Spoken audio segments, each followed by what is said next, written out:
ان الذین بے شک وہ لوگ جاؤ جو لائے بالعفق یا جو آئے بالعفق ساتھ جھوٹ کے یا بہتان کے.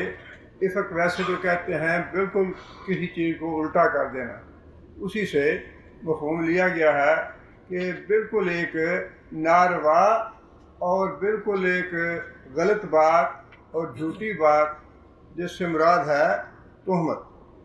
وہ لوگ جنہوں نے تہمت باندھی یا جو تہمت لائے عصبۃ منکم، وہ تمہاری جماعت میں سے ہی کچھ لوگ ہیں. ان آیات سے جو حضرت عائشہ رضی اللہ تعالیٰ عنہا کا واقعہ ہے وہ شروع ہوتا ہے، اور پوری 10 آیات میں اللہ تعالیٰ نے حضرت عائشہ رضی اللہ تعالیٰ عنہا کی برات نازل فرما دی. اب یہ چونکہ واقعہ اس قدر اہم ہے، بعض چیزیں ایسی ہیں کہ ہم انہیں ظاہری نظر سے دیکھتے ہیں، لیکن اس کے جو پیچھے معاملات ہوتے ہیں یا اس کے پیچھے جو فکر اور سوچ ہوتی ہے اسے نظر انداز کر دیا جاتا ہے عموماً. اب یہ گروہ جو ہے حضرت عائشہ رضی اللہ تعالیٰ عنہ پہ تو بہتان باندھنے والا، یہ گروہ نبی صلی اللہ علیہ وسلم کے زمانے میں کھول کے سامنے آ گیا، لیکن برات کے باوجود قرآن مجید میں برات کے باوجود آج تک 1400 سال ہو گئے ہیں وہ گروہ جو ہے موجود ہے، اور اس نے اس بات کو تسلیم نہیں کیا کہ حضرت عائشہ رضی اللہ تعالیٰ بری تھی.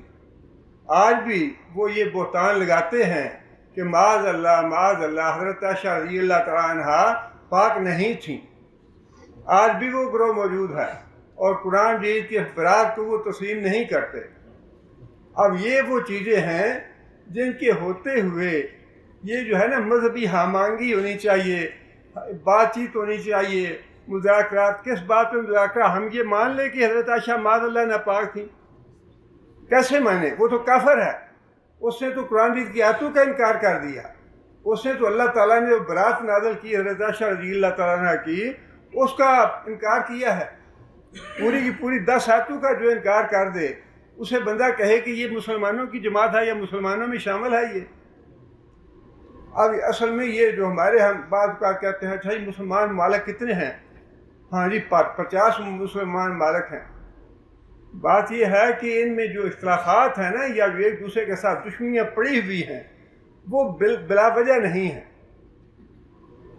ایک ملک جو ہے وہ زبردستی اپنے یہ عقائد جو ہیں وہ دوسرے ملک پہ تھوپنا چاہتا ہے کہ نہیں مانو تم ہماری بات، ہم سچے ہیں. اور 1400 سال سے وہ فتنہ بنا ہوا ہے مسلمانوں کے لیے. سب سے بڑا فتنہ جو ہے کفار سے مشرکین سے بھی بڑھ کر وہ فتنہ ہے جو نبی صلی اللہ علیہ وسلم کے زمانے میں پیدا ہوا، جنہوں نے حضرت عائشہ رضی اللہ تعالیٰ عنہ پہ بہتان لگایا، اور آج تک وہ فتنہ موجود ہے، پوری دنیا میں موجود ہے، صرف مسلم ممالک میں نہیں، مسلمان ممالک میں نہیں بلکہ جو غیر مسلم ممالک ہیں ان میں بھی وہ گروہ موجود ہے. اتنا پھیل چکا ہے. اس لیے ہمیں سنجیدگی کے ساتھ ان مسائل کو سمجھنا چاہیے. مسلمانوں کہیں ان کے پیچھے رواداری کا جو ہے نا مفہوم یہ نہیں ہے کہ انسان اپنے عقائد چھوڑ دے. اخلاقیات میں رواداری ہونی چاہیے، کسی کی توہین نہ کریں، کسی کو گالی نہ دیں، کسی کے فتوے میں نہ لگائیں، اس کے تو بالکل ہم قائل ہیں. اور کسی عزت اور احترام بحیثیت انسان کے نبی صلی اللہ علیہ وسلم نے یہودی کا جنازہ آ رہا تھا اور نبی صلی اللہ علیہ وسلم جنازے کو دیکھ کے کھڑے ہو گئے. صحابہ کرام نے بتایا یا رسول اللہ یہ تو یہودی کا جنازہ ہے. تو نبی صلی اللہ علیہ وسلم فرمایا کہ کیا یہودی انسان نہیں ہے؟ یہ ہے اخلاقیات کی رواداری. لیکن اس کا مطلب یہ نہیں ہے کہ ہم اپنے عقائد اور قرآن مجید کے جو بتائے ہوئے احکام ہیں اس کے پیچھے ان کو بھول جائیں یا ان کو نظر انداز کر دیں. ان کے ساتھ شرکت کرنی، ان کے ساتھ جا کے ان کا ماتم دیکھنا یا ان کی رونقیں بڑھانی یا کسی بھی انداز میں ان کی تائید کرنی، ٹھیک ہے، اور جو جہاں تک بات معقول ہے ہم انشاءاللہ تسلیم کرتے ہیں ہمارے سارے آنکھوں پہ۔ جو اہل بیت ہیں ان میں ہم حضرت علی کو شامل سمجھتے ہیں، اور حضرت فاطمہ ہیں ان میں، اور نبی صلی اللہ علیہ وسلم کا اپنا گھرانے سارا ہے اس میں۔ ہم کسی کو اس میں نبی صلی اللہ علیہ وسلم کے گھرانے سے کسی کو الگ نہیں کرتے، اور سب کی تعظیم جو ہے وہ واجب سمجھتے ہیں۔ لیکن چند افراد کو اہل بیت سمجھ لینا اور باقی کا انکار کرنا، اور حتیٰ کہ جو نبی صلی اللہ علیہ وسلم کی اولاد ہے اس کے بارے میں بھی انکار کر دینا، اور حضرت عائشہ رضی اللہ تعالیٰ عنہ کی جو برات ہے اس کے بارے میں بھی اس کو تسلیم نہ کرنا، یہ ساری باتیں ایسے بنیادی مسائل ہیں جن کے ہوتے ہوئے یہ کہنا کہ اچھا یہ مسلمان مالک آپس میں صلح کیوں نہیں کر لیتے، ایک جیسے کیوں نہیں ہو جاتے، ایک دوسرے کے بازو کیوں نہیں بنتے، یہ ہے مسلمانوں کے لیے یہ جو تانے دیتے ہیں نا وہ اس بات کے تانے دیتے ہیں۔ ہاں یہ ہے مسلمان بعض تو اکٹھے ہو ہی نہیں سکتے۔ بات یہ ہے کہ اسلام کا نام لے کے اسلام کے عمارت میں نقب لگانی، یہ تو کام کیا انہوں نے نبی صلی اللہ علیہ وسلم کے زمانے میں، اور ان کو ضرورت اس لیے محسوس ہوئی۔ جنگ بدر میں بھی بدترین شکست ہوئی مشرکوں کو، اس کے بعد جنگی عہد ہوئی، مسلمانوں کا کچھ نقصان ہوا، لیکن فتح کافروں کی بھی نہیں تھی۔ اس لیے نہ تو کسی آدمی کو انہوں نے گرفتار کیا، نہ کوئی مال غنیمت حاصل کیا، بلکہ وہ فوراً بھاگ گئے، اور یہ خیال آتے ہی واپس پلٹے کہ جا کے ہمیں کچھ نہ کچھ کوئی قیدی بنانا چاہیے یا کوئی مال غنیمت حاصل کرنا چاہیے تاکہ پتہ چلے کہ ہم فاتح ہیں۔ نہیں کر سکے۔ اس کے بعد جنگ احزاب ہوئی، اس میں 10,000 کا لشکر لے کے چڑھائی کی انہوں نے، اور ان کی ارادہ یہی تھا کہ یا مر جائیں گے یا مار دیں گے، ختم کرنا ہے مسلمانوں کو۔ 1 مہینے کی مشقت کے بعد اور ذلت اور رسوائی کے بعد ناکام ہو کے انہیں واپس جانا پڑا۔ اس کے بعد انہوں نے یہ محسوس کر لیا کفار نے، مشرکین نے، اور ان میں جو اہل کتاب بھی تھے یہودی اور عیسائی، کہ مسلمانوں کی تعداد بڑھنے سے اور اسلام کی جو دعوت ہے اس کو ویسے روکنا ممکن نہیں ہے میدان جنگ میں، لہذا کوئی ایسا سازش کرنی چاہیے کہ یہ جو کام ہے دین کا اس کا راستہ کسی نہ کسی طرح سے رکے اور یہ معاملہ ختم ہو۔ یہ ساری پلاننگ تھی، باقاعدہ پلاننگ کے ساتھ ہوا۔ غزوہ احزاب کے بعد غزوہ مشترک ہے جو 6 ہجری میں ہوا، اور جدہ کے قریب مدینہ اور جدہ کے درمیان رابغ جگہ ہے جہاں پہ مرثیہ کا کنواں تھا، مشہور کنواں ہے وہ، وہاں پہ قبیلہ تھا بنو مستلق کا، آباد تھا۔ 6 ہجری میں نبی صلی اللہ علیہ وسلم کو یہ پتہ چلا، خبر ملی کہ بنو مستلق جو ہیں وہ مدینہ منورہ پہ حملہ آور ہونا چاہتے ہیں۔ نبی صلی اللہ علیہ وسلم نے تصدیق کی، اور جب تصدیق کی تو اس خبر کی پتہ چل گیا کہ واقعی یہ حملہ کرنا چاہتے ہیں۔ نبی صلی اللہ علیہ وسلم نے ان کا حملہ کرنے سے پہلے ہی وہاں پہ چڑھائی کر دی بنو مستلق پہ، اور یہ پہلا لشکر تھا جس میں منافقین کی کثیر تعداد شامل تھی۔ اس سے پہلے جتنی بھی جنگیں ہوئیں اتنی تعداد میں منافق شامل نہیں تھے۔ غزوہ کے بعد کی بات ہے کہ جب لشکر مدینہ واپس جا رہا تھا تو ایک جگہ پہ رات کے وقت پڑاؤ کیا لشکر نے۔ پڑاؤ کرنے کے بعد جب صبح کے کوچ کا حکم دیا نبی صلی اللہ علیہ وسلم نے، اس سے پہلے حضرت عائشہ رضی اللہ تعالیٰ عنہ کو رفع حاجت کی ضرورت محسوس ہوئی، اور حضرت عائشہ اپنے لشکر سے دور نکل گئیں رفع حاجت کے لیے۔ جب واپس آ رہی تھیں انہیں یہ پتہ چلا کہ میرا جو ہار تھا وہ گلے میں نہیں ہے، ٹوٹ کے گرا یا ویسے کسی طرح گر گیا، لیکن انہیں یہ محسوس ہوا کہ ہار نہیں ہے۔ وہ ہار جو تھا وہ اپنا نہیں تھا، حضرت اسماء کا تھا، مانگا ہوا تھا۔ فکر تھا کہ واپس کرنا ہے، اس لیے واپس گئی جا کے میں تلاش کروں. جا کے تلاش کیا، ہار تو مل گیا، لیکن جب واپس آئیں تو اس وقت لشکر جا چکا تھا.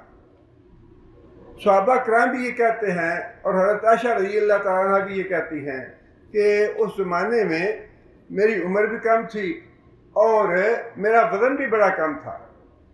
جن لوگوں نے اونٹ کے اوپر رکھنے والا ہودہ جو ہے وہ اٹھا کے اونٹ پہ رکھا تو 4 آدمی تھے، ان کو یہ محسوس ہی نہیں ہوا کہ میں اس میں بیٹھی ہوں یا نہیں بیٹھی، وزن کم ہونے کی وجہ سے.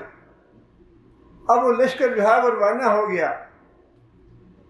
روانہ ہونے کے بعد جب حضرت عائشہ واپس آئیں لشکر کی جگہ پہ تو لشکر جا چکا تھا. حضرت عائشہ رضی اللہ تعالیٰ عنہ اکیلی رہ گئی. لیکن حضرت عائشہ رضی اللہ تعالیٰ عنہ نے عقل مندی یہ کی کہ کوشش نہیں کی کہ میں بھاگ کے لشکر سے ملوں یا کسی سے پوچھوں یا کسی کو دیکھوں کہ میری مدد کرے. یہ نہیں کیا، بلکہ وہیں پہ ان کا خیال یہی تھا کہ جب پتہ چلے گا، جہاں کہیں بھی پڑا ہوگا پتہ چلے گا کہ میں نہیں ہوں تو مجھے تلاش کرنے کے لیے بندہ یہیں آئے گا. لہٰذا بڑی عقل مندی کے ساتھ حضرت عائشہ رضی اللہ تعالیٰ عنہ نے وہیں پہ لیٹ گئی. نبی صلی اللہ علیہ وسلم نے احتیاط کے طور پہ لشکر کے ایک آدمی کو مقرر کر رکھا تھا اس مقصد کے لیے کہ جب لشکر روانہ ہو جائے کسی جگہ سے تو تم بعد میں سارے لشکر کی جگہ کو دیکھ بھال کے آؤ، کوئی چیز کسی کی گر گئی ہو یا کوئی اور ایسی حاجت ہو یا کوئی ضرورت ہو تو بعد میں تم آؤ تاکہ کوئی نقصان نہ ہو یا کوئی ایسا معاملہ پیش نہ آئے. حضرت صفوان بن معطل تھے. حضرت صفوان بن معطل بعد میں وہاں پہنچے اور دیکھا کہ حضرت عائشہ رضی اللہ تعالیٰ عنہ وہاں پہ لیٹی ہوئی ہیں. چونکہ پردے کے احکام نازل ہونے سے پہلے حضرت صفوان بن معطل جو تھے وہ دیکھ چکے تھے حضرت عائشہ رضی اللہ تعالیٰ عنہ کو. ویسے بھی وہ رشتہ دار تھے، قریبی رشتہ دار تھے. دیکھتے ہی پہچان لیا اور انا للہ و انا الیہ راجعون پڑھا. اور جب یہ الفاظ کہے انہوں نے تو حضرت عائشہ کی آنکھ کھل گئی. حضرت عائشہ رضی اللہ تعالیٰ عنہ کہتی ہیں کہ اللہ کی قسم اس بندے نے تو میرے ساتھ بات تک نہیں، اپنا اونٹ لا کے بٹھا دیا اور یہ بھی نہیں کہا کہ امانی اس کے اوپر بیٹھ جاؤ، یہ بھی نہیں کہا، اتنی بھی بات مجھ سے نہیں کی. اونٹ لا کے میرے پاس بٹھا دیا اور میں اس کے اوپر بیٹھ گئی اور اس اللہ کے بندے نے بغیر کوئی کلام کیے اس کی اونٹ کی مہار پکڑی اور آگے آگے چل پڑا.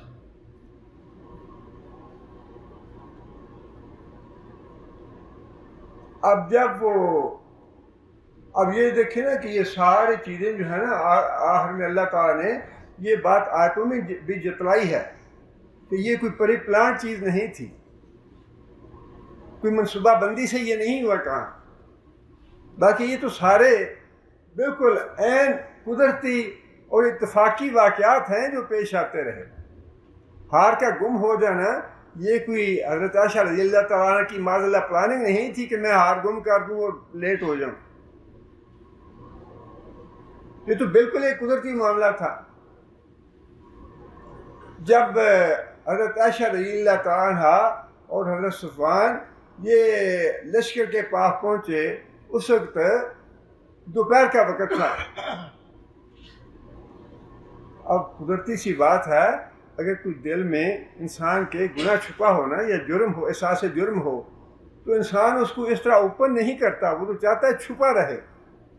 رات کی تاریکی میں جائیں ہم، دن کے 12 بجے، جن کے اس کا مطلب یہ ہے کہ ان کے دل میں کوئی خوف خطرہ نہیں تھا، کوئی دل میں چور نہیں تھا. یہ واقعات سارے واضح کر رہے ہیں کہ اصل حقیقت کیا ہے. جب وہاں پہنچے تو سب سے پہلے جو عبداللہ بن ابی تھا اس کے دماغ میں یہ خباثت اور شیطنت پیدا ہوئی کہ کس طرح حرم نبوی کے اندر آگ کی چنگاری لگا کے یہ سارے جو تعلیم و تدریس ہے، تبلیغ ہے، دعوت ہے دین کی، اس کو غتربود کیا جا سکتا ہے، اور اس کا کس طرح معاذ اللہ اس کو ختم کیا جا سکتا ہے۔ سب سے پہلے اس کی زبان سے ہی بات نکلی، کہنے لگا کہ اللہ کی قسم یہ بچ کے نہیں آئی۔ یہ اس نے بکواس کیا۔ اس کے بعد پھر بات جو تھی زبان سے نکلی ہوئی، آگے ایک سے دوسرے تک، دوسرے سے تیسرے تک، تیسرے سے چوتھے تک بات نکلتی پورے لشکر میں پھیل گئی۔ اور یہ جو پراپیگنڈا ہوتا ہے نا، اس میں بڑی قوت ہوتی ہے۔ وہ گوبل جو تھا اس نے یہی کیا کہ اتنا جھوٹ بولو، اتنا جھوٹ بولو، اتنا جھوٹ بولو کہ لوگوں کو وہی سچ لگنے لگے۔ وہ جو اچھا بھلا ہوتا ہے نا عقل مند آدمی، وہ بھی جھوٹ سن کے مجبور ہو جاتا ہے کہ یار سوچے تو صحیح، کہیں ایسے ہی نہ ہو جیسے یہ کہہ رہا ہے۔ 4 آدمی ایسے تھے جو بڑے مخلص صحابی تھے، پکے صحابی تھے، سچے صحابی تھے، لیکن وہ بھی اس پراپیگنڈے سے متاثر ہو گئے۔ ایک تو حضرت مصطح تھے جو نبی صلی اللہ علیہ وسلم کے پھوپھیزاد تھے یا بہت ہی قریبی رشتہ دار تھے، اور حضرت ابوبکر صدیق رضی اللہ تعالیٰ عنہ ان کی کفالت بھی کرتے تھے، ہر مہینے وظیفہ دیتے تھے ان کو۔ پراپیگنڈے سے وہ بھی متاثر ہو گئے۔ حضرت حسان بن ثابت نبی صلی اللہ علیہ وسلم کی مدح فرمانے والے اور نبی صلی اللہ علیہ وسلم کی عزت اور ناموس کا تحفظ کرنے والے، وہ خود اس غلط فہمی میں مبتلا ہو گئے۔ ایک اور صحابی تھے زید بن رفاع، وہ بھی اس غلط فہمی میں مبتلا ہو گئے، اور جو نبی صلی اللہ علیہ وسلم کی زوجہ محترمہ تھیں ام المومنین حضرت زینب بنت جاش، ان کی جو بہن تھی حضرت حمنہ بنت جاش، یہ 4 افراد جو تھے یہ اس غلط فہمی میں مبتلا ہو گئے، یا یوں کہہ لیجیے کہ اس پراپیگنڈے سے متاثر ہو گئے۔ باقی جتنے بھی لوگ تھے سب منافق تھے۔ حضرت عائشہ رضی اللہ تعالیٰ کہتی ہیں کہ لشکر جو ہے وہ مدینہ پہنچ گیا۔ مدینہ پہنچنے کے بعد میں قدرتی طور پہ بیمار ہو گیا۔ بیماری کے دوران مجھے یہ محسوس ہوا کہ نبی صلی اللہ علیہ وسلم کی جتنی مجھ پہ توجہ ہوتی تھی یا جتنا دھیان ہوتا تھا نبی صلی اللہ علیہ وسلم کا، وہ مجھ پہ نہیں رہا، لیکن مجھے بات کا پتہ نہیں تھا کہ بات کیا ہے۔ حضرت عائشہ رضی اللہ تعالیٰ عنہا اتنی معصوم اور اتنی بھولی بالی کہ پورا شہر جو ہے وہ آگ سے تپا ہوا ہے، اس چنگاری جو ہے وہ ہر طرف پھیلی ہوئی ہے، منافقوں کی لگائی ہوئی آگ جو تھی ہر طرف پھیلی ہوئی تھی، لیکن حضرت عائشہ رضی اللہ تعالیٰ جو ہیں انہیں بالکل کانوں کان خبر نہیں ہوئی کہ معاملہ کیا ہے۔ حضرت عائشہ رضی اللہ تعالیٰ کہتی ہیں کہ مجھے رفع حاجت کی ضرورت محسوس ہوئی رات کے وقت، میں نے مصطح کی والدہ سے، رشتہ دار تھے، اس سے کہا کہ مجھے باہر جانا ہے، میرے ساتھ چلو۔ وہ ساتھ گئیں۔ راستے میں جاتے ہوئے جو ام مصطح تھیں انہیں ٹھوکر لگی، اور ٹھوکر لگنے سے قدرتی طور پہ زبان پہ یہ بات آ گئی، مصطح تیرا بیڑا غرق۔ جس آدمی ایسے کوئی اپنا محاورہ زبان پہ ہوتا ہے، بے تکلفی میں بات وہ کرتا ہے، ایسے ہی ام مصطح کی زبان سے اپنے بیٹے کے بارے میں یہ بات نکلی کہ مصطح تیرا بیڑا غرق ہو، کوئی ایسے کلمات۔ حالانکہ مصطح جو ہے وہ غزوہ بدر میں شریک ہوئے تھے، اور غزوہ بدر جو ہے اس کے بارے میں تو نبی صلی اللہ علیہ وسلم نے خود بتا دیا کہ جتنے بھی شریک ہوئے ہیں سب کو اللہ نے معاف کر دیا ہے۔ تو حضرت عائشہ کو تعجب ہوا اس بات پہ کہ مصطح تو بدری صحابی ہے، اس کا اپنا بیٹا ہے، تو حضرت عائشہ نے کہا کہ تم کیسی ماں ہو، اپنے بیٹے کو بد دعا دے رہی ہو؟ تو ام مصطح نے کہا کہ عائشہ بیٹی عائشہ اماں، تمہیں پتہ نہیں چلا کہ کیا بات کر رہی ہے، مصطح نے کیا بات کہی ہے یا کیا باتیں ہو رہی ہیں؟ حضرت عائشہ رضی اللہ تعالیٰ کہنے لگی مجھے تو پتہ نہیں ہے۔ ام مصطح نے ساری بات وہی راستے میں بتا دی حضرت عائشہ کو۔ حضرت عائشہ رضی اللہ تعالیٰ کہتی ہیں کہ جب میں نے یہ بات سنی تو مجھے تو رفع حاجت بھول ہی گئی، اتنا مجھے غم لاحق ہوا، اتنا مجھے صدمہ پہنچا کہ میں اپنی ضرورت بھول گئی، اور میں نے ام مصطح سے کہا کہ چلو آپ واپس چلتے ہیں، مجھے ضرورت نہیں ہے۔ اور پھر حضرت عائشہ کہتی ہیں کہ وہ تو ساری رات میں نے روتے گزاری، ساری رات میں نے روتے روتے گزاری۔ اب یہ دیکھیں کہ یہ ساری باتیں جو ہیں تاریخ میں بھی لکھی موجود ہیں، احادیث میں بھی لکھی موجود ہیں، قرآن مجید میں بھی آ گئی ہیں۔ ساری باتوں سے یہ پتہ چلتا ہے کہ یہ بالکل عین ایک قدرتی معاملہ ہے، یہ کوئی پری پلان چیز نہیں تھی۔ حضرت عائشہ رضی اللہ تعالیٰ کہتی ہیں کہ مجھے تو تب پتہ چلا کہ نبی صلی اللہ علیہ وسلم کی جو توجہ ہے میری طرف کیوں نہیں ہے، نبی صلی اللہ علیہ وسلم کی خاموشی کا تب مجھے احساس ہوا کہ نبی صلی اللہ علیہ وسلم کیوں خاموش ہیں۔ اب اس گھر میں اب تو وہ صدمہ بھی دل پہ آ گیا، اور ہر وقت ایک رونے دھونے کی کیفیت تھی، اور نبی صلی اللہ علیہ وسلم کی توجہ بھی نہیں تھی۔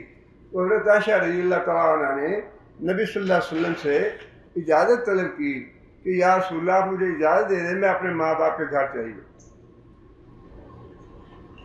جب اس طرح کا وقت آتا ہے تو پھر ماں باپ ہی یاد آتے ہیں۔ نبی صلی اللہ علیہ وسلم نے اجازت دے دی، حضرت عائشہ رضی اللہ تعالیٰ عنہ گھر چلی گئی۔ گھر کا ماحول بھی دیکھا تو حضرت عائشہ ظاہر ہے کوئی ماحول اچھا تو نہیں تھا، وہاں بھی خاموشی، سکوت، کوئی کسی سے بات نہیں کرتا، صدمے کی کیفیت، رنجی کی کیفیت۔ پھر حضرت عائشہ کہتی ہے کہ 1 مہینے تک یہ سلسلہ چلتا رہا۔ 1 مہینے کے بعد نبی صلی اللہ علیہ وسلم ہمارے گھر تشریف لائے، آ کے میرے پاس بیٹھ گیا، اور نبی صلی اللہ علیہ وسلم نے یہ بات ارشاد فرمائی کہ عائشہ اگر تو تم بری ذمہ ہو اور تم پاک ہو تو تمہاری پاکیزگی کی اللہ تعالیٰ وضاحت فرما دیں گے، تمہاری اللہ تعالیٰ برات کر دیں گے، اور اگر خدا نخواستہ کوئی غلط بات ہوئی ہے تو پھر اللہ سے معافی مانگ لو، اللہ معاف کرنے والا ہے۔ آپ اندازہ لگائیں کہ نبی صلی اللہ علیہ وسلم کو کتنا دکھ اور رنج تھا، اور اسی دوران نبی صلی اللہ علیہ وسلم نے ایک دن خطبہ بھی دیا، اور کیونکہ یہ بات جس آدمی کی زبان سے پہلی دفعہ نکلی تھی اس کا تو سارے شہر کو پتہ چل گیا تھا کہ یہ بدبخت انسان ہے جس کی زبان سے یہ بات نکلی۔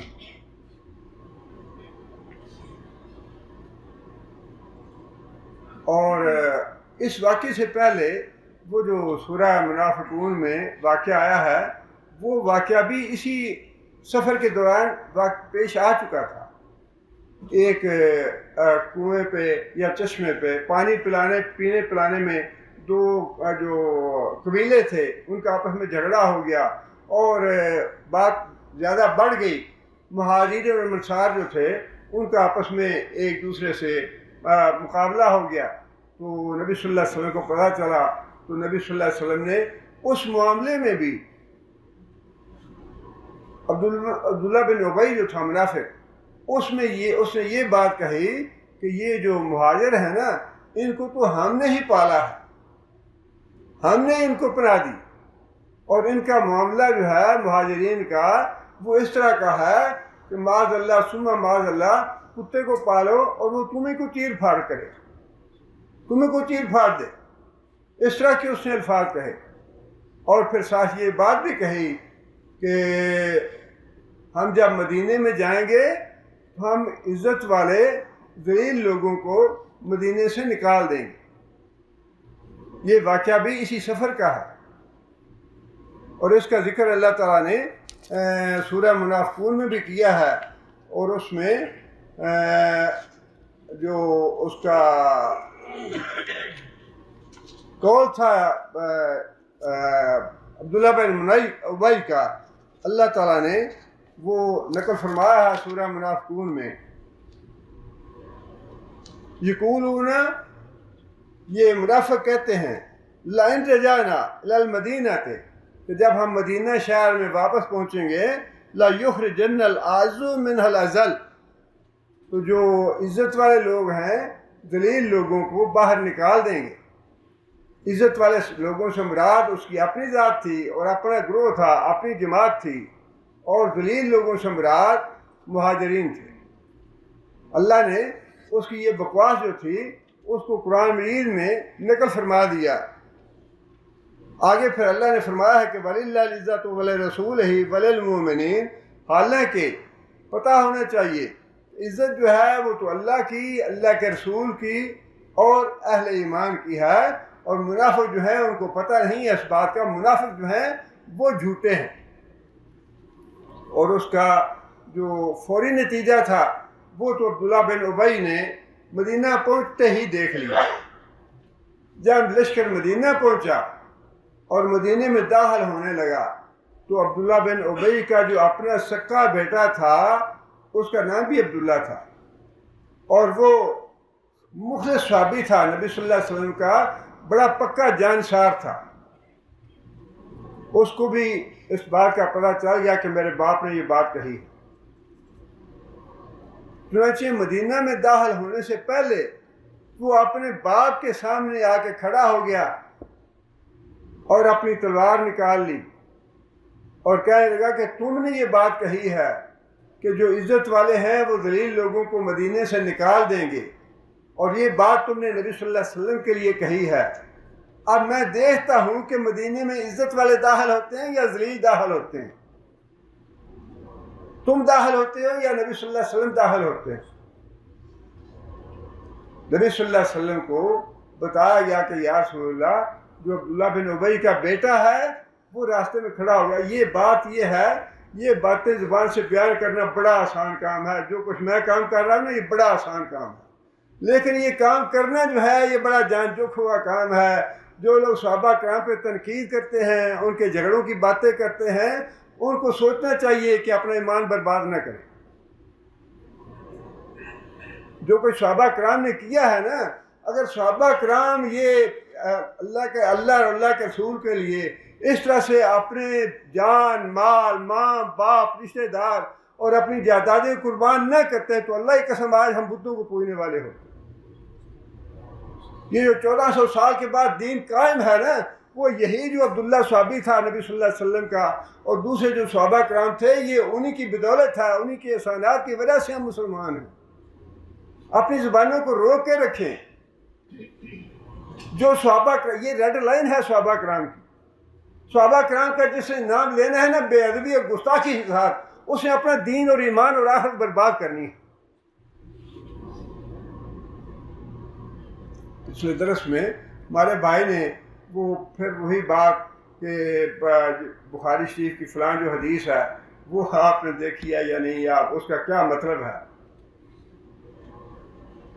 بات تو وہی حضرت ابن معاویہ والی ہے اور حضرت یاسر رضی اللہ تعالیٰ عنہ سے متعلق ہے۔ یہ بخاری میں بات یہ میں نے بھی پڑھی ہے، لیکن میں اس حدیث کا نہ تشریح کرنا پسند کرتا ہوں، نہ اس حدیث کو اللہ کے رسول پہ چھوڑتا ہوں کہ اللہ بہتر جانتا ہے، اللہ کا رسول بہتر جانتا ہے اس حدیث کا کیا مطلب۔ میں تو بڑا ادنا سا طالب علم ہوں، بہت ہی ادنا سا طالب علم۔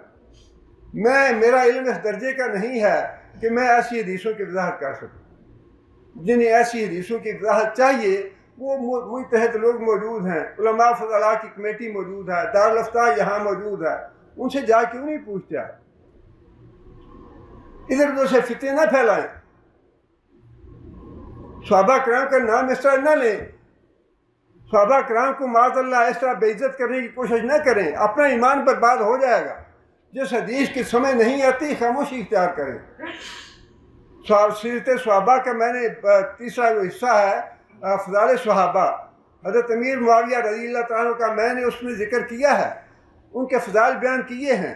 یہ حدیث میں نے پڑھی تھی، میں نے نہیں لکھی،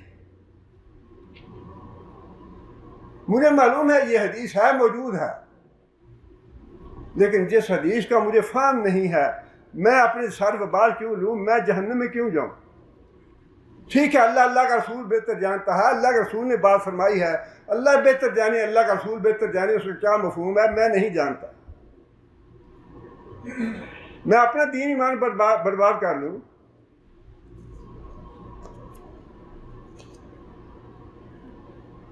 نبی صلی اللہ علیہ وسلم کو بتایا گیا کہ یا رسول اللہ، عبداللہ بن ابی کے سامنے اس کا بیٹا کھڑا ہو گیا ہے، وہ اس کو مدینے میں داخل نہیں ہونے دے رہا، اور وہ کہتا ہے کہ میں دیکھتا ہوں کہ عزت والے تم ہو یا عزت والے نبی صلی اللہ علیہ وسلم ہے، اللہ کے رسول ہیں۔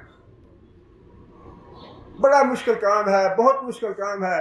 یہی عبداللہ بن ابی، عبداللہ جو بیٹا تھا نا، اس نے بعد میں نبی صلی اللہ علیہ وسلم کو یہ پیغام بھی بھجوایا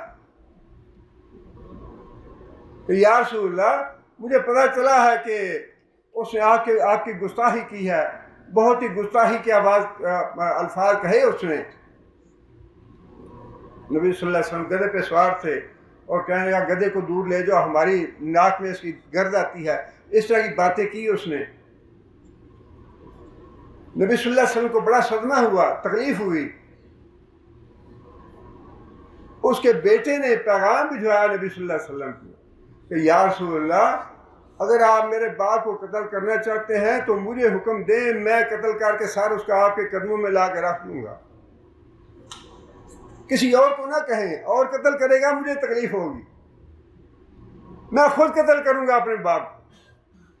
یہ باتیں کہنی بڑی آسان ہیں، لیکن ان پہ کام کرنا، عمل کرنا بڑا مشکل کام ہے، بہت مشکل کام ہے۔ یہ صحابہ کا جگرا تھا جنہوں نے کر لیا، یہ صحابہ کے احسانات ہیں جو ہم پہ ہیں، آج ہم مسلمان ہیں۔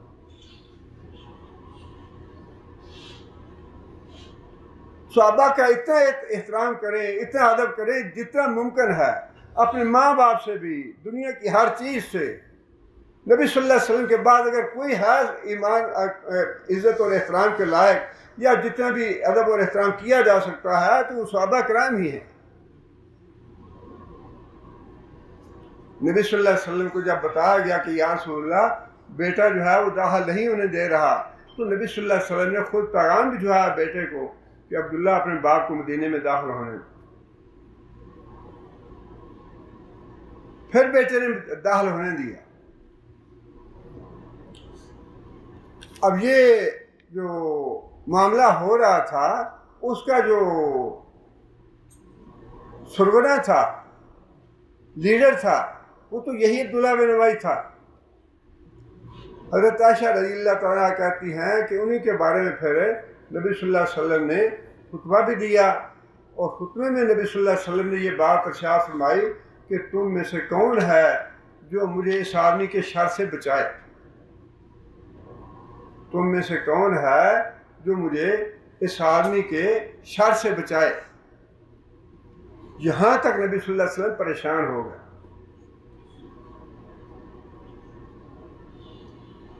نبی صلی اللہ علیہ وسلم ایک مہینے کے بعد حضرت ابوبکر صدیق رضی اللہ تعالیٰ عنہ گھر میں تشریف لائے، حضرت عائشہ رضی اللہ تعالیٰ عنہ کے پاس بیٹھ گیا اور آ کے یہ بات کہی نبی صلی اللہ علیہ وسلم نے کہ عائشہ، اگر تم بری ہو تو پھر اللہ تمہاری برات ظاہر کر دے گا کسی نہ کسی طرح، اور اگر خدا نخواستہ کوئی بات ہو گئی ہے تو اللہ تعالیٰ سے معافی مانگو۔ حضرت عائشہ رضی اللہ تعالیٰ عنہ یہ بات سن کے اور بھی صدمہ پہنچا کہ میرا شوہر جس کے ساتھ ساری زندگی گزاری،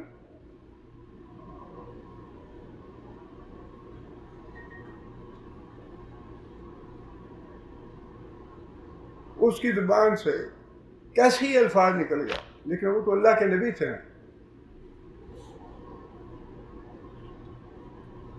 حضرت عائشہ کہتی ہیں کہ میں تو کوئی جواب نہ دے سکی، میں نے اپنے باپ سے کہا کہ ابا جان آپ ہی کوئی بات کریں.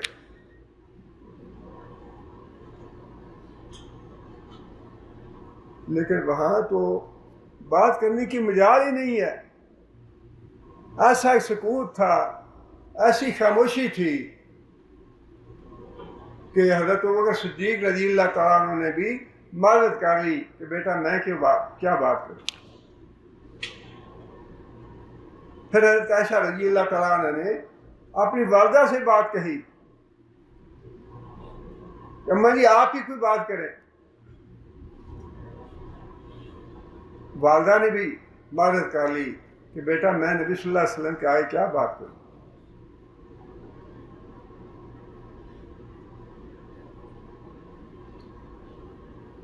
اب یہ جب بات ہو گئی تو حضرت عائشہ کہتی ہیں کہ مجھے تو میں نام لینا چاہتی تھی حضرت یعقوب کا، لیکن مجھے حضرت یعقوب کا نام بھی بھول گیا اسی پریشانی میں، اسی صدمے میں. میں نے یہ بات کہی کہ اچھا جس طرح وہ یوسف علیہ السلام کے باپ نے بات کہی تھی نا کہ میں صبر جمیل کروں گا، بس اسی طرح میں بھی صبر کرتی ہوں. آگے اللہ تعالیٰ بہتر جانتے ہیں کہ میں اگر پاک ہوں، بری ہوں تو اللہ میری برات ظاہر کر دے گا. یہ بات کہہ کے حضرت عائشہ خاموش ہو گئی. اس کے بعد حضرت عائشہ کہتی ہیں کہ تھوڑا ہی وقت گزرا تھا کہ نبی صلی اللہ علیہ وسلم پہ وحی کی کیفیت طاری ہو. نبی صلی اللہ علیہ وسلم کے چہرہ مبارک پہ پسینے کے آثار نظر آنے شروع ہو گئے اور نبی صلی اللہ علیہ وسلم خاموش ہو گئے. اور جب وحی ختم ہوئی، یہ 10 آیتیں نازل ہوئیں، تو نبی صلی اللہ علیہ وسلم نے سب سے پہلی بات یہ کہی کہ عائشہ تمہیں مبارک، اللہ نے تمہاری برات نازل کر دی ہے. اور پھر وہ 10 آیتیں نبی صلی اللہ علیہ وسلم نے پڑھ کے سنائیں کہ یہ آیتیں اللہ تعالیٰ نے تمہاری برات میں نازل فرمائی. والدہ نے کہا کہ بیٹی نبی صلی اللہ علیہ وسلم کا شکریہ ادا کرو.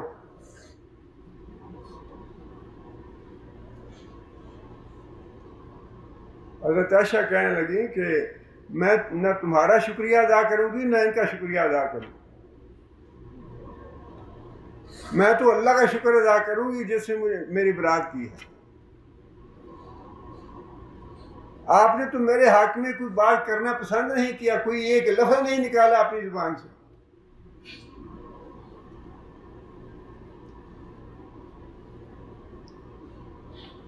اس کے بعد ظاہر ہے کہ معاملہ جو تھا وہ قرآن کی آیتیں نازل ہونے کے بعد واضح ہو گیا. لیکن جو منافق تھے وہ اس وقت بھی اور آج تک بھی اس بات پہ بضد ہیں کہ نہیں، جو بات ہے وہ ویسی ہی ہے جیسی ہم کہہ رہے ہیں. اور معاذ اللہ ان کو حضرت عائشہ رضی اللہ تعالیٰ کو جہنمی کہتے ہیں.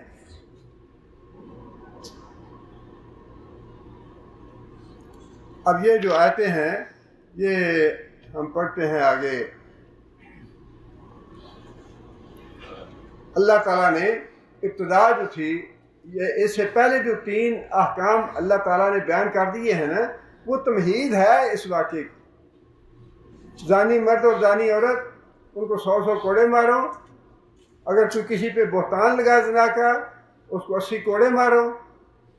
اور اگر تہمت لگانے والوں میں میاں بیوی شامل ہیں تو پھر لیان کا طریقہ اختیار کرو. اس معاملے میں بھی کیونکہ وہ حکم نازل ہو چکا تھا تہمت کا، جو مسلمان تھے 4 صحابہ ان پہ تو وہ قانون لاگو کیا گیا. 3 مرد اور 1 صحابیہ، ان پہ وہ قانون لاگو کیا گیا. 80 کوڑے جو تھے لگا کے ان کو پاک کر دیا گیا. اس لیے کہ اس دنیا میں جس نے اپنے آپ کو پاک کر لیا وہ کامیاب ہو گیا، اس نے اپنا دامن صاف کر لیا. اس کے لیے آخرت کی سزا جو ہے وہ معاف ہے. لیکن آخرت کی سزا جو ہے وہ تو بڑی شدید ہے. اور منافقوں کی سزا جو تھی، منافقوں کو سزا نہیں دی نبی صلی اللہ علیہ وسلم نے. منافقوں کو پاک نہیں کیا نبی صلی اللہ علیہ وسلم نے، ان کا معاملہ اللہ پہ چھوڑ دیا، اور اللہ نے بھی یہ بات ارشاد فرمائی انہی آیتوں میں کہ ان کے لیے تو عذاب عظیم ہے، یہ دنیا کی سزا نہیں ہے، ان کے لیے عذاب عظیم ہے۔ نبی صلی اللہ علیہ وسلم نے چھوڑ دیا ان کو۔ اللہ تعالیٰ فرماتے ہیں کہ وہ لوگ جنہوں نے بہتان باندھا، تو ان میں سے ہی کچھ لوگ ہیں وہ لا تحسبوہ شرا لکم بل ہوا خیر لکم۔ اللہ فرماتے ہیں کہ اس واقعے کو صدمہ تو قدرتی طور پہ پہنچا، ایک فتنہ تو کھڑا ہو گیا، ایک جو اسلام کے خلاف محاذ تھا وہ تو بن گیا، اس میں برائی تو تھی، لیکن اللہ فرماتے ہیں کہ تمہیں پریشان ہونے کی، فکر کرنے کی ضرورت نہیں ہے، اس میں خیر کے پہلو زیادہ ہیں، برائی کی بجائے خیر کے پہلو زیادہ ہے، اس میں خیر کے پہلو یہ ہیں۔ ایک تو خود حضرت عائشہ رضی اللہ تعالیٰ عنہ فرماتی ہیں، دو باتیں ایسی ہیں جن کے بارے میں حضرت عائشہ رضی اللہ تعالیٰ عنہ واقعی اللہ کی نشانی ہے۔ حضرت عائشہ رضی اللہ تعالیٰ عنہ اللہ کی نشانیوں میں سے ایک نشانی ہیں۔ خود فرماتی ہیں کہ اللہ تعالیٰ نے مجھے منافقوں اور مومنوں میں فرق کرنے کا ذریعہ بنایا، میری وجہ سے منافقوں کا اور مومنوں کا نکھیڑ ہو گیا، مومن کون ہے، منافق کون ہے۔ اور دوسری نشانی یہ ہے، حضرت عائشہ رضی اللہ تعالیٰ عنہ اللہ کی نشانیوں میں سے نشانی اس طرح سے ہیں کہ نبی صلی اللہ علیہ وسلم کا نکاح جو ہے، باقی نکاح جو ہے نا، نبی صلی اللہ علیہ وسلم نے اپنی مصلحت اور حکمت کے تحت کیے ہیں۔ دو نکاح ایسے ہیں جو اللہ کے حکم سے ہوئے ہیں۔ نبی صلی اللہ علیہ وسلم کے دو نکاح ایسے ہیں جو نبی صلی اللہ علیہ وسلم کی اپنی مرضی سے نہیں ہوئے، اللہ کے حکم سے ہوئے ہیں۔ ایک نکاح تو حضرت عائشہ رضی اللہ تعالیٰ عنہ کا ہے۔ نبی صلی اللہ علیہ وسلم فرماتے ہیں کہ مجھے حضرت عائشہ رضی اللہ تعالیٰ عنہ کی شکل دکھائی گئی اور یہ بتایا گیا کہ یہ تمہاری بیوی ہیں۔ نبی صلی اللہ علیہ وسلم نے اس کے بعد یہ بات ارشاد فرمائی، اگر یہ اللہ کا حکم ہے تو یہ پورا ہو جائے گا۔ اگر یہ اللہ کا حکم ہے، خواب تو نبی صلی اللہ علیہ وسلم کا، نبی کا خواب تو حکم ہی ہوتا ہے، لیکن اس کے باوجود حدیث میں الفاظ موجود ہیں، یہ اگر یہ اللہ کا حکم ہے تو یہ حکم پورا ہو جائے۔ لہٰذا یہ جو ہے نا مسئلہ، حضرت عائشہ کی عمر کتنی تھی، اتنی تھی، نہیں اتنی تھی، نہیں اتنی تھی، یہ تعویلیں کرنے کی کوئی ضرورت نہیں۔ جو حقیقت ہے ہم اس کو تسلیم کرتے ہیں، کھلے دل سے تسلیم کرتے ہیں۔ نکاح ہوا 6 سال کی عمر میں، رخصتی ہوئی 9 سال کی عمر میں، اور یہ اللہ کی نشانیوں میں سے نشانی ہے۔ جو قبول نہیں کرتا وہ منافق ہے۔ لِيُعَذِّبَ اللَّهُ الْمُنَافِقِينَ وَالْمُنَافِقَاتِ وَالْمُشْرِكِينَ وَالْمُشْرِكَاتِ وَيَتُوبُ اللَّهُ عَلَى الْمُؤْمِنِينَ وَالْمُؤْمِنَاتِ۔ اللہ کے حکم سے یہ نکاح ہوا، جس عمر میں بھی ہوا، اس کو کھلے دل سے تسلیم کرنا چاہیے کہ اللہ نے جو حکم دیا، اللہ کے رسول نے اس حکم کو پورا کیا، اس حکم کے مطابق عمل کیا۔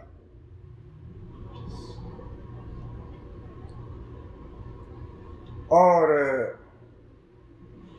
دوسرا نکاح جو ہے وہ حضرت زینب بنت جحش کا تھا، قریش کی خاتون تھی۔ نبی صلی اللہ علیہ وسلم نے اپنے آزاد کردہ غلام جو تھے زید، ان سے نکاح کر دیا، ان کا آپس میں رہ نہ آ سکی اور طلاق ہو گئی۔ طلاق کے بعد اللہ تعالیٰ نے حکم دیا کہ اب جو تمہارے منہ بولے بیٹے کی متعلقہ ہے، اس سے تم نکاح کرو۔ نبی صلی اللہ علیہ وسلم کے خلاف کیونکہ پہلے پراپیگنڈا شروع ہو چکا تھا کہ یہ دیکھو منہ بولا بیٹا ہے اس کا، اور ایسے ہے ایسے ہے، یہ واقعات پہلے ہو چکے تھے۔ نبی صلی اللہ علیہ وسلم بچنا چاہ رہے تھے کہ مجھے یہ نکاح نہ کرنا پڑے، کہیں پراپیگنڈا زیادہ ہوگا، لوگ جو ہیں باتیں کریں گے، اسلام کو نقصان پہنچے گا، دین کی دعوت کو نقصان پہنچے گا۔ اللہ تعالیٰ نے فرمایا کہ نہیں، یہ جو رسم توڑنی ہے، یہ تمہارے سے ہی اس کی ابتدا کرنی ہے، تم ہی اس کے رسم کو توڑو گے۔ منہ بولے بیٹے کی جو بیوی ہے، وہ اپنے بیٹے کی بیوی کی طرح نہیں ہے، منہ بولے بیٹے کی کوئی حیثیت نہیں ہے، اس کا کوئی قانونی حق نہیں ہے۔ اس لیے جو اس نے جس کو طلاق دی ہے زید نے، اس کا نکاح اس سے نکاح تم نے کرنا ہے۔ وہ نکاح بھی نبی صلی اللہ علیہ وسلم اللہ تعالیٰ کے حکم سے ہوا۔ حضرت عائشہ کا نکاح جو ہے وہ بھی اللہ کے حکم سے ہوا۔ اس لیے جو پہلی بھلائی تھی اس واقعے میں وہ تو یہ تھی کہ منافقوں میں اور مومنوں میں نکھیڑ ہو گیا کہ مومن کون ہے، منافق کون ہے۔ دوسرا فائدہ خیر اور بھلائی یہ ہوئی کہ بہت سے احکام حضرت عائشہ رضی اللہ تعالیٰ عنہ کے اس واقعے کی وجہ سے اللہ نے نازل فرمایا۔ یہ جو تمہید میں واقعات بیان کیے گئے ہیں، یہ واقعات بھی اس واقعے سے نسبت رکھتے ہیں، اس واقعے کی وجہ سے نازل ہوئے، اور اس کے بعد جو احکام نازل ہوئے ہیں پردے کے اور دوسرے، وہ بھی اس واقعے کی نسبت کے ساتھ ہوئے ہیں۔ اس لیے یہ بھلائی بھی اس میں موجود ہے، یہ خیر بھی موجود ہے کہ مسلمانوں کی معاشرتی زندگی کے بارے میں بہت سے احکام جو ہیں حضرت عائشہ رضی اللہ تعالیٰ کے اس واقعے کی وجہ سے اللہ تعالیٰ نے نازل فرمایا۔ اور ایک اور بڑی اہم جو بات ہے عقیدے والی، وہ یہ ہے کہ مہینہ بھر نبی صلی اللہ علیہ وسلم کو یہ پتہ نہیں چل سکا کہ حقیقت کیا ہے واقعے کی، حالانکہ نبی صلی اللہ علیہ وسلم نے خود یہ بات ارشاد فرمائی، میں نے تو عائشہ کے بارے میں بھلائی کے علاوہ کوئی بات نہیں دیکھی۔ اپنا جو اسامہ تھے، جو بیٹوں کی طرح عزیز تھے، اپنے گھر میں رہتے تھے، ان سے پوچھا، حضرت اسامہ نے بھی یہ بات کہی کہ یا رسول اللہ میں نے تو اماں جان میں کوئی بھلائی کے علاوہ بات دیکھی ہی نہیں۔ لونڈی سے پوچھا، وہ بھی کہنے لگے کہ یا رسول اللہ بس اتنی بات ہے کہ میں آٹا گوندھ کے رکھ کے جاتی ہوں اور اماں ہی سو جاتی ہیں، بکری آ کھا جاتی ہے، بس یہ ہے، اس تھوڑی سی بات ہے کہ چھوٹی عمر ہے، سو جاتی ہیں اور بکری آتی ہے کھا جاتی ہے، اس کے علاوہ اور کوئی میں نے ایسی بات نہیں دیکھی۔ نبی صلی اللہ علیہ وسلم نے سب سے پوچھا، باری باری پوچھا۔ اب پورا مہینہ بھر صدمے کی کیفیت ہے سارے مسلمانوں پہ، نبی صلی اللہ علیہ وسلم پہ، حضرت عائشہ پہ، حضرت ابوبکر صدیق پہ، حضرت ام ایمان پہ، سب پہ ایک مہینہ بھر کی کیفیت طاری ہے صدمے کی۔ اب جو لوگ یہ کہتے ہیں کہ نبی صلی اللہ علیہ وسلم کو علم غیب ہے، کتنا بڑا بہتان ہے یہ بھی۔ اگر علم غیب تھا اور تو پھر نبی صلی اللہ علیہ وسلم کو پتہ ہونا چاہیے تھا، لوگوں سے پوچھنے کی، اسامہ سے، لونڈی سے، حضرت علی سے، دوسرے تیسرے سے پوچھنے کی کیا ضرورت تھی؟ اور پھر مفسرین نے بڑے اچھے نکات لکھے ہیں۔ اللہ تعالیٰ تو پہلے دن ہی وحی نازل کر سکتے تھے کہ عائشہ بری ہے۔ یہ ایک مہینہ جو وحی نازل نہیں کی، اس میں کیا حکمت ہے؟ اس میں یہی حکمت ہے کہ یہ امت کو بتانا مقصود ہے کہ پیغمبروں کو علم غیب نہیں ہوتا۔ یہ بھی خیر کا پہلو ہے اس واقعے میں، یہ جو اللہ نے فرمایا نا کہ یہ اس کو تم برا نہ سمجھو، شر نہ سمجھو، اس میں خیر اور بھلائی کے بڑے پہلو ہیں۔ اور پھر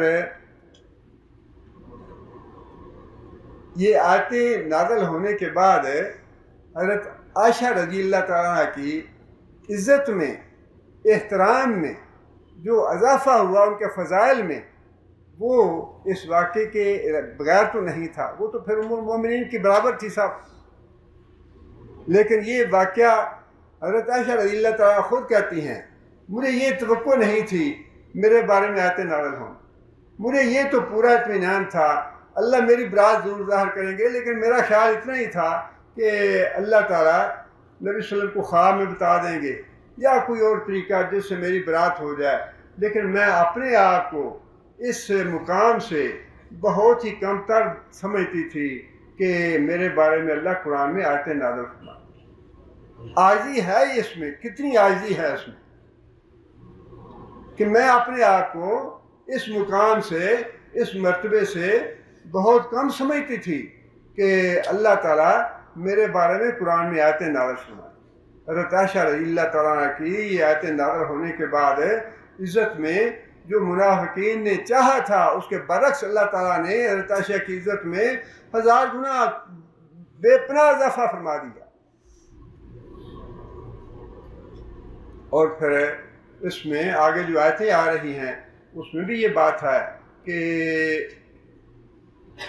جو صبر کیا مسلمانوں نے اور جس نظم و ضبط کا مظاہرہ کیا مسلمانوں نے، نبی صلی اللہ علیہ وسلم نے جس صبر کا مظاہرہ فرمایا، حضرت ابوبکر صدیق نے اس صدمے کے باوجود جو صبر کیا، حضرت ام رومان نے جو صبر کیا، حضرت عائشہ رضی اللہ تعالیٰ نے جو صبر کیا، یہ ساری چیزیں ان لوگوں کے اجر و ثواب میں اضافے کا باعث بنی. معمولی سی بھی تکلیف انسان کو آتی ہے اور انسان صبر کرتا ہے، اللہ اس کا اجر و ثواب دیتے ہیں. اس واقعے میں تو ساری مسلمان امت جو تھی، سارے صحابہ کرام جو تھے، انہوں نے صبر سے اور نرم و ضبط سے کام لیا.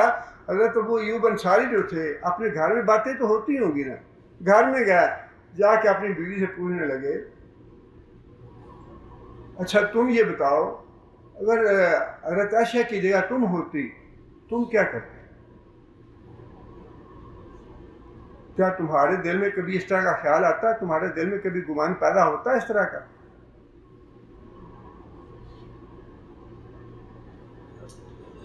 وہ کہنے لگی کہ اللہ کی قسم میرے دل میں تو کبھی گمان پیدا ہو ہی نہیں سکتا، اور عائشہ تو مجھ سے بہت بہتر ہے. اور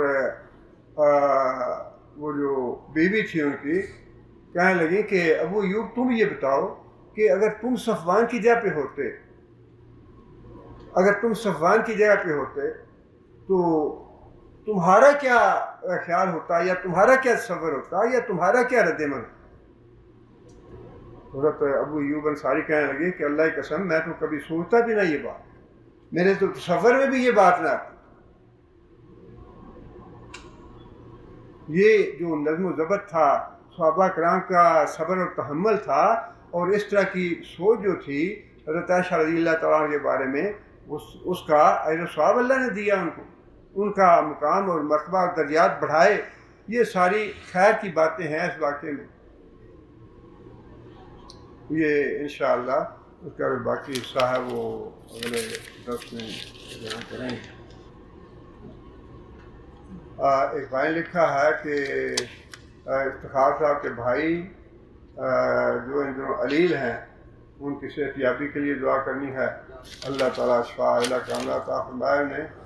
اور اسی طرح ایک اور بھائی ہیں، انہوں نے بھی لکھا ہے، افتخار صاحب کے لیے لکھا ہے کہ بیمار ہیں ان کے لیے دعا کریں. اللہ تعالیٰ شفا علا کاملہ عطا فرمائے. بسم اللہ الرحمن الرحیم، الحمدللہ رب العالمین، الرحمن الرحیم، مالک یوم الدین، ایاک نعبد و ایاک نستعین، اہدنا الصراط المستقیم، صراط الذین انعمت علیہم غیر المغضوب علیہم ولا الضالین. اللهم صل علی محمد وعلی آل محمد کما صلیت علی ابراہیم وعلی آل ابراہیم انک حمید مجید. اللهم بارک علی محمد وعلی آل محمد کما بارکت علی ابراہیم وعلی آل ابراہیم انک حمید مجید. ربنا ظلمنا انفسنا ان لم تغفر لنا وترحمنا لنكونن من الخاسرين. ربنا آتنا في الدنيا حسنة وفي الآخرة حسنة وقنا عذاب النار. ربنا هب لنا من أزواجنا وذرياتنا قرة أعين واجعلنا للمتقين إماما. ربنا اصرف عنا عذاب جهنم إن عذابها كان غراما إنها ساءت مستقرا ومقاما.